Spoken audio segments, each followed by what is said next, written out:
Heroes within Mar-Vell are often put into categories based upon what they can do. And I'm not talking about the hierarchy of powers that fans usually use as shorthand here, though an earlier draft of this script did just that. No, instead I'm talking about how heroes are broken down into mainly where they fight evil. Street level heroes, international heroes, you know the deal with them. But in this video, I'm not going to be talking about those. Instead, I'm going to talk about the ones whose jurisdiction is just a bit higher than all of them. The cosmic heroes. You know, the characters who spend a good amount of time out there amongst the stars. Or at least those that come from somewhere out there. So yes, aliens are totally on the table here. But hey, why don't we just take a small handful of them and try to figure out which one of them is the most powerful? That sounds like a good time if you ask me. So without any further ado, let's go ahead and dive right into it. So I'll start this list off with just a little bit of a disclaimer. Even though I'm formatting this list by putting who I think is the most powerful first and going down from there, realistically anyone on this list could really be shuffled around into any position, because the power levels of a lot of these characters are kinda nebulous and tend to change a lot. Like they'll range from being really weak to being godlike within the span of like 5 issues. But with all that being said, I'm going to start off by talking about Captain Universe. Alright, so this isn't really a character necessarily, as it is a mantle that's passed around from person to person, depending on who is bonded with the Unipower. The Unipower is a sentient energy field that is basically a manifestation of the universe itself. It seeks out people who are facing down insurmountable odds and grants them the powers of Captain Universe. And quite a few major heroes have become Captain Universe over the years. X-23 bonded with the Unipower a couple of different times. Sue Storm did once, as did both Peter Parker and Miles Morales. Powers-wise, the Unipower basically supercharges the abilities of anyone who uses it. For example, during Spider-Geddon, when Miles got his hands on the power, it elevated his strength to such a degree that he was able to use Leopardon's sword vigor to smack down the Inheritor, killing him instantly. In case you didn't know, Leopardon is the giant super mech from the Japanese Spider-Man show. It's the mecha that's often credited with being the one that started the trend of Japanese tokusatsu heroes using them in their shows. So, in other words, its sword is pretty flippin' big. Hell, when it bonded with Eddie Brock during the King in Black storyline, he was able to pick up both Mjolnir and the Silver Surfer's board, combining them together into a giant glowing battle axe, which he then used to completely decimate Null, which is just plain insane. Insanely awesome. Oh, and the Unipower also grants their host cosmic awareness, effectively turning them into a freaking god. So, you know, you can understand why I'd put it on this list. And no, just because I included one cosmic entity that bonds with people and boosts their power level does not mean I'm going to include the Phoenix on here. That thing is a force of destruction, so very much not a hero. Maybe sometime I'll do a cosmic villains list just like this, in which case it'll definitely be on there. Maybe. Of course, you knew that I was going to include Adam Warlock on this list, and you probably assumed I was going to have him pretty high up. I mean, heck, I'm sure that most of you assumed that I was going to put this Soul Stone powered golden child at the top spot. And admittedly, there's a pretty solid argument for putting him there. But this is where I'm gonna put him. Created by a group of researchers who sought to create the perfect human being, Adam Warlock is about as close to a god as one can get without actually being a full-on god. For starters, he has a sort of symbiotic bond with the Soul Stone, meaning that he serves as a physical vessel for it, and in exchange, he is rendered immune to its effects whenever someone else tries to use it against him. Which came in pretty handy when Thanos collected all the stones and tried to use the Infinity Gauntlet. Something that Warlock was pretty pivotal in putting a stop to. Which is why a lot of people theorized that he was going to show up in Avengers Endgame before that movie came out. Which obviously didn't happen, but considering the fact that he was set up at the end of Guardians of the Galaxy Volume 2, I can get why some people would think that that was a possibility. Instead, he's gonna have a part to play in the third Guardians film, which admittedly is a little late. He probably should have had something to do with Thanos, but you know what? Better late than never, I guess. When two superheroes have children together, it's a pretty safe bet that the kids are gonna wind up being pretty freaking powerful in their own right. Heck, when even just one parent is a supe, odds are the kid's gonna wind up with powers. I guess being enhanced is a dominant trait. So naturally, you'd expect the offspring of Reed Richards and Sue Storm to be pretty high up there in terms of what they can do. And in the case of Franklin Richards, that is definitely the case. This kid is basically a god. He used his powers of reality warping to help fix the multiverse after the incursion event within the Secret Wars story arc, for God's sakes.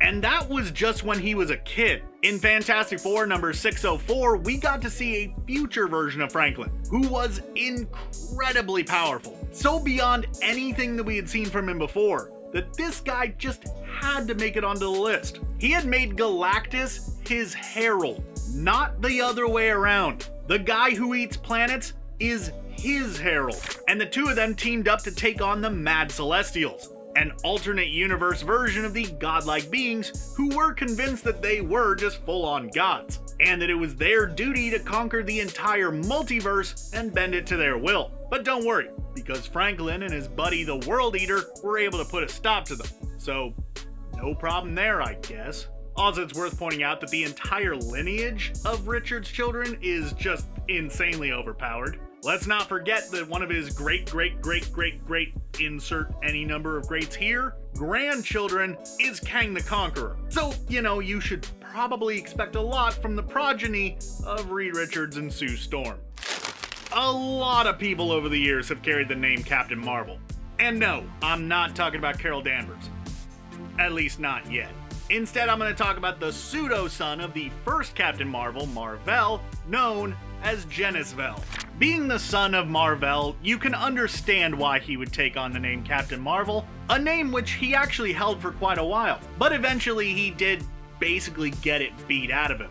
Then, at one point, he made his way to Earth, looking to get away for a bit in order to recover from that beating. While he was there, he joined up with a version of the Thunderbolts of all people, while operating under the alias of Photon. A name, by the way, that at the time was actually being used by Monica Rambeau, another character who will more than likely appear on this list later on. Powers-wise, Genis-Vell possesses pretty much exactly the same strengths and abilities as you would expect from a variant of Captain Mar-Vell. Energy blasts, flying, the whole 9 yards. All that amplified even further by his use of the Kree Negabands, a pair of powerful bracers created by the Kree Empire. Though comic readers are led to believe that they might not actually be genuine Negabands, but either way, still some super powerful stuff. Since I already mentioned her in the last segment, I guess I might as well bring up Carol Danvers. At this point, I think it's pretty safe to assume that most people know about this Captain Mar-Vell.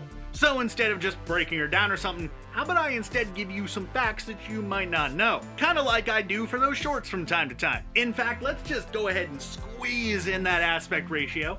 Get it nice and tight in here, I like it. Alright, let's do this. Did you know these facts about Captain Mar-Vell? Back when she first started her heroing career, she held down a classic superhero day job, working as a writer for a women's magazine that J. Jonah Jameson started to try to appeal to a different demographic from his usual readers. On a few occasions in the comics, it has been hinted that Carol and Wolverine have had a romantic relationship in the past. In fact, in an alternate future, we saw that the two were even married. And finally, in Uncanny X-Men number 153, Carol was seen wearing a shirt with a lightning bolt symbol on it, which bore a striking resemblance to the logo for DC Comics Shazam, aka Captain Mar-Vell. Did you know? 'Cause you do now. I think that if I made this list without including the Silver Surfer on it, at least a few of you would petition to have me drawn and quartered, so here he is.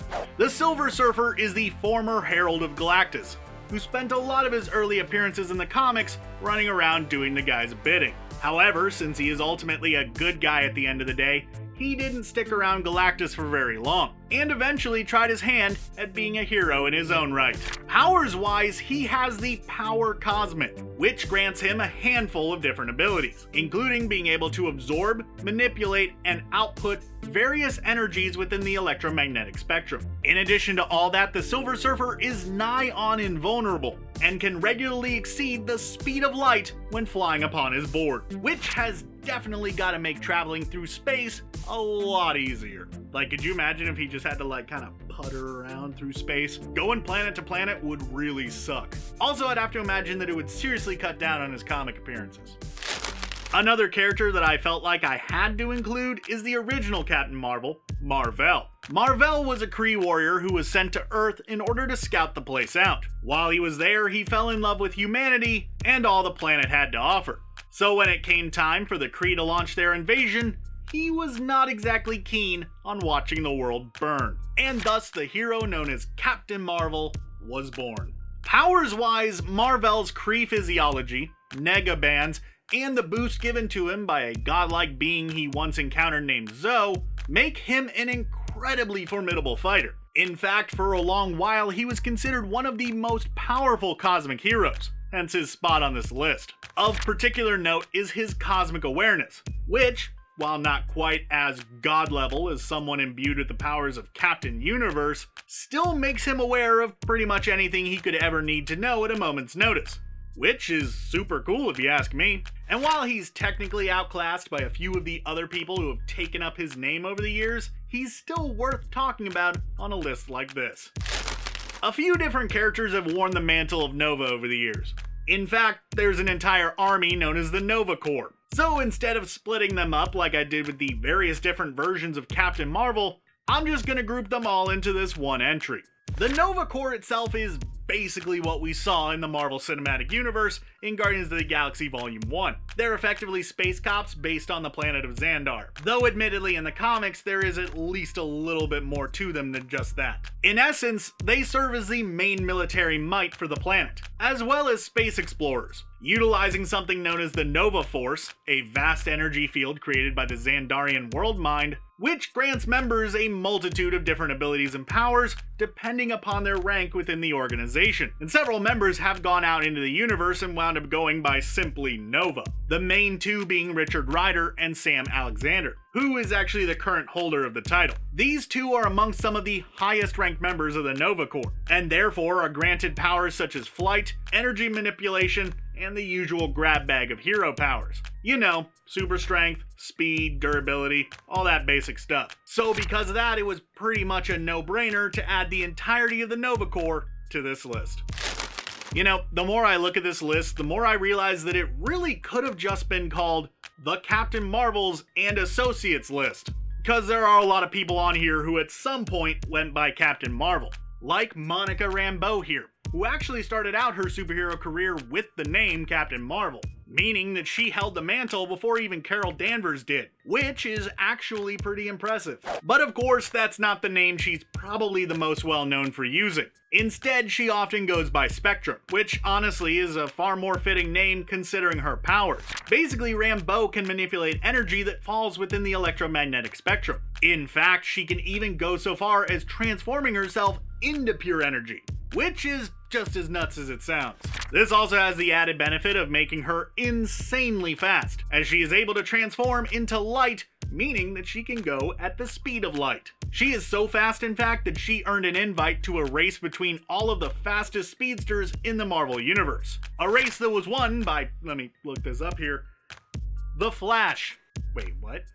For years at this point, people have been waiting and even sometimes begging for the character of Beta Ray Bill to make some kind of appearance within the Marvel Cinematic Universe, which we did kinda sorta get, but in the eyes of most fans that doesn't really count.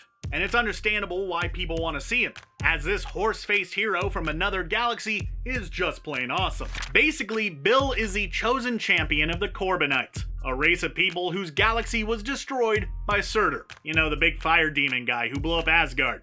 That guy. As their champion, Bill's job was to go out into the cosmos to try to find a way to not only protect his people, but also try to enact some sort of revenge against Surtur. What he wound up finding was Thor, who he got into a little bit of a scuffle with. During their fight, he actually managed to disarm the God of Thunder, and then, to the surprise of Odinson, Bill picked up Mjolnir and was granted the powers of Thor. Later on, he wound up getting his very own hammer, in the form of Stormbreaker. And he did eventually get the chance to take on Surtur, including one time fairly recently where not only did he fight Surtur, but he used his own sword to take him out, and then claimed it for himself. So basically, through just sheer badassery, Bill left a major mark on Marvel comic history. So much so that he earned a spot on this list. Hey there everybody, I'm John Alditz. I made this video and I want to know what you think. Who do you think is the most powerful cosmic hero? Be sure to let me know your thoughts in the comments below, or go ahead and shoot me a response over on Twitter. I'd love to hear from you. Thanks for watching, and be sure to subscribe to CBR for more great videos just like this in the future.